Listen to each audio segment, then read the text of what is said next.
क्या हम stock market से बड़ा पैसा कमा सकते हैं? हाँ साहिल, हम स्टॉक मार्केट से बड़ा पैसा कमा सकते हैं, लेकिन उसके लिए हमें बहुत मेहनत करनी पड़ेगी। पर एक और टेक्निक भी है जिसमें अगर हम 1 से 2 साल तक होल्ड करते हैं तो हम अपना पैसा डबल कर सकते हैं। तो वो क्या टेक्निक होती है पापा? उस टेक्निक का नाम है वैल्यू इन्वेस्टिंग। तो फेयर वैल्यू को हम कैसे कैलकुलेट कर सकते हैं? फेयर वैल्यू को हम कंपनी की अर्निंग्स, एसेट्स, कैश फ्लो और फ्यूचर प्रोस्पेक्ट से कैलकुलेट कर सकते हैं। मार्केट प्राइस फेयर वैल्यू से कम होने के क्या कारण है? मार्केट प्राइस फेयर वैल्यू से कम होने के कई कारण हो सकते हैं। ऐसी कंपनी को 1 से 2 साल तक होल्ड कर सकते हैं तो हमें 50 से 100% तक रिटर्न भी मिल सकता है। पापा, स्विंग ट्रेड, पोजिशनल ट्रेड और वैल्यू इन्वेस्टिंग टेक्निक से हमने ये तो समझ लिया है कि अच्छा पैसा बन सकता है, पर इसको इम्प्लीमेंट कैसे करना है? अगर हम इन टेक्निक्स को इम्प्लीमेंट नहीं कर पाएंगे तो हम बड़ा पैसा नहीं बना सकते। इस टेक्निक को इम्प्लीमेंट करते समय हमें इन बातों का ध्यान रखना चाहिए।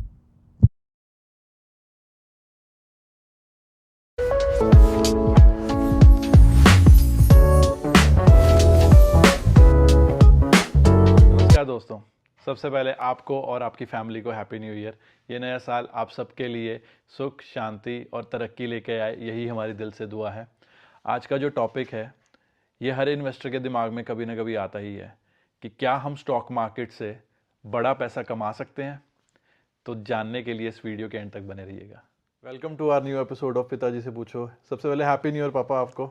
साहिल, आपको भी नए साल की बहुत बहुत शुभकामनाएं और हमारे व्यूअर्स को भी नए साल की बहुत बहुत शुभकामनाएं, और हम कामना करते हैं कि ये साल उनके लिए कल्याणकारी रहे।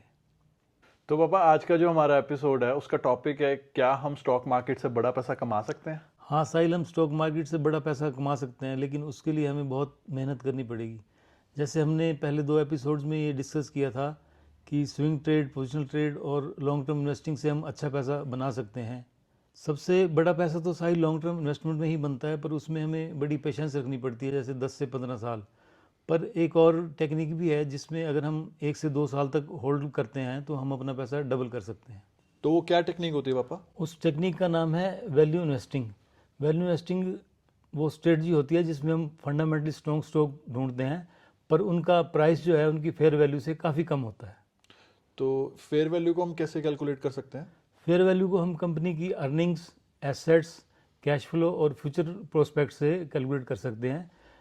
फेयर वैल्यू को हम एक सिमिलर कंपनी के प्राइस से कंपेयर करके भी कैलकुलेट कर सकते हैं। जैसे मान लो 2 कंपनीज हैं, कंपनी ए और कंपनी बी। दोनों ही फंडामेंटली स्ट्रॉन्ग हैं और दोनों ही एक ही सेक्टर से बिलोंग करती हैं।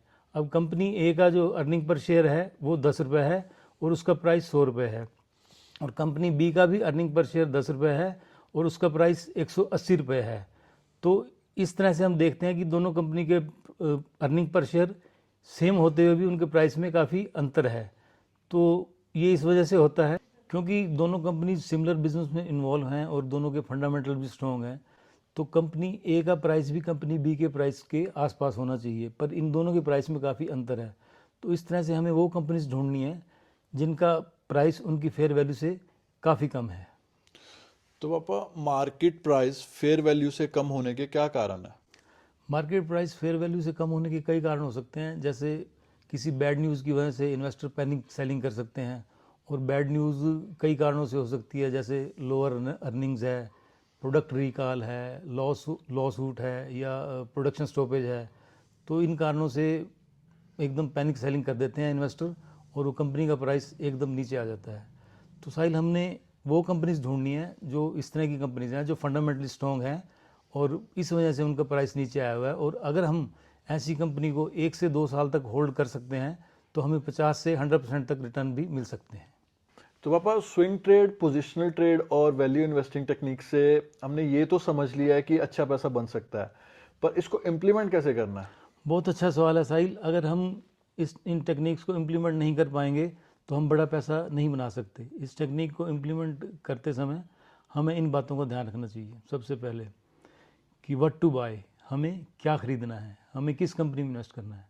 तो हमें उस कंपनी में इन्वेस्ट करना है जिसके बिज़नेस को हम अच्छे से समझते हैं, ताकि हम उसके फ्यूचर प्रोस्पेक्ट्स को समझ सकें, उसकी पास्ट परफॉर्मेंस का एनालिसिस कर सकें, और हमें ये पता रहे कि कंपनी का मैनेजमेंट क्या कर रहा है।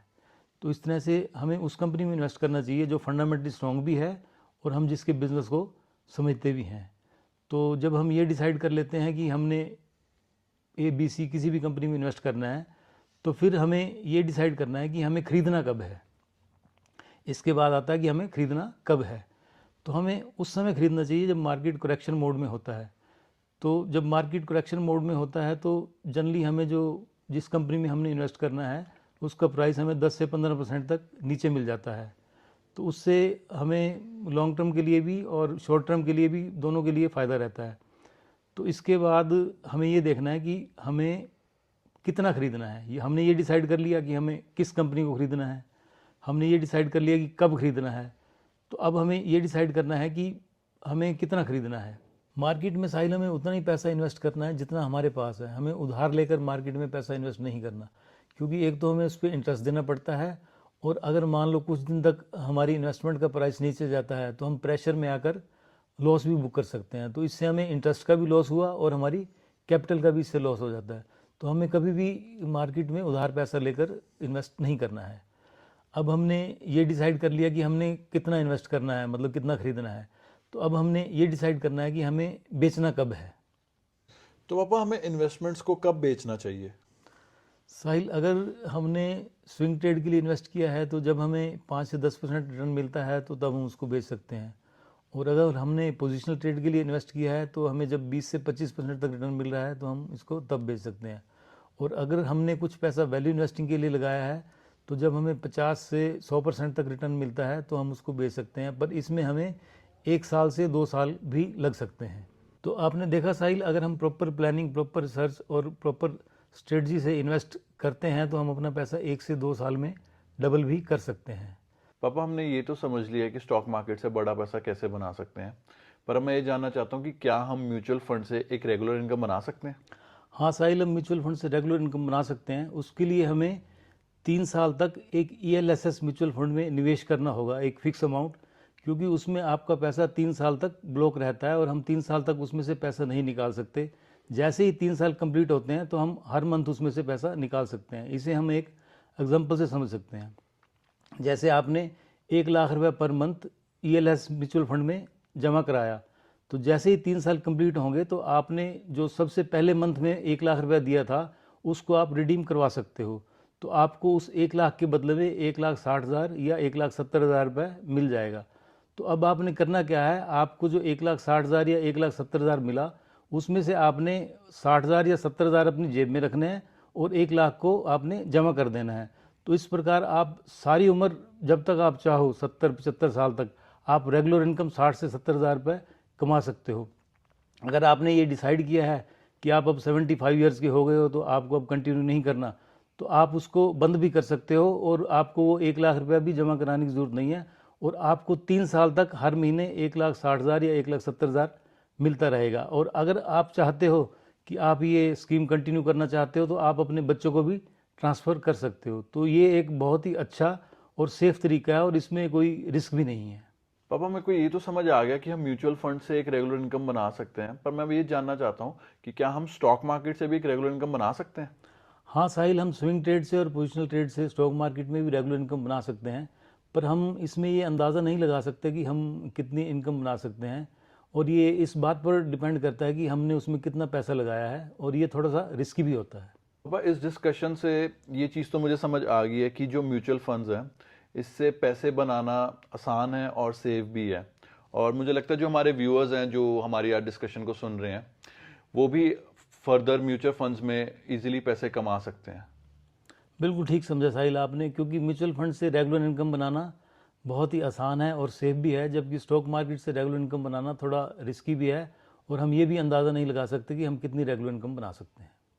तो आज की डिस्कशन से क्या सीखा साहिल आपने?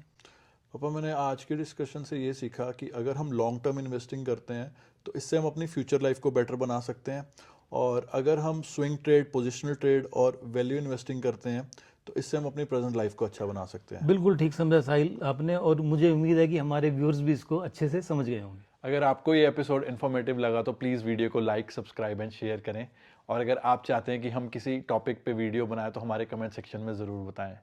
मिलते हैं नेक्स्ट एपिसोड में, तब तक के लिए पिताजी से पूछो साइनिंग ऑफ।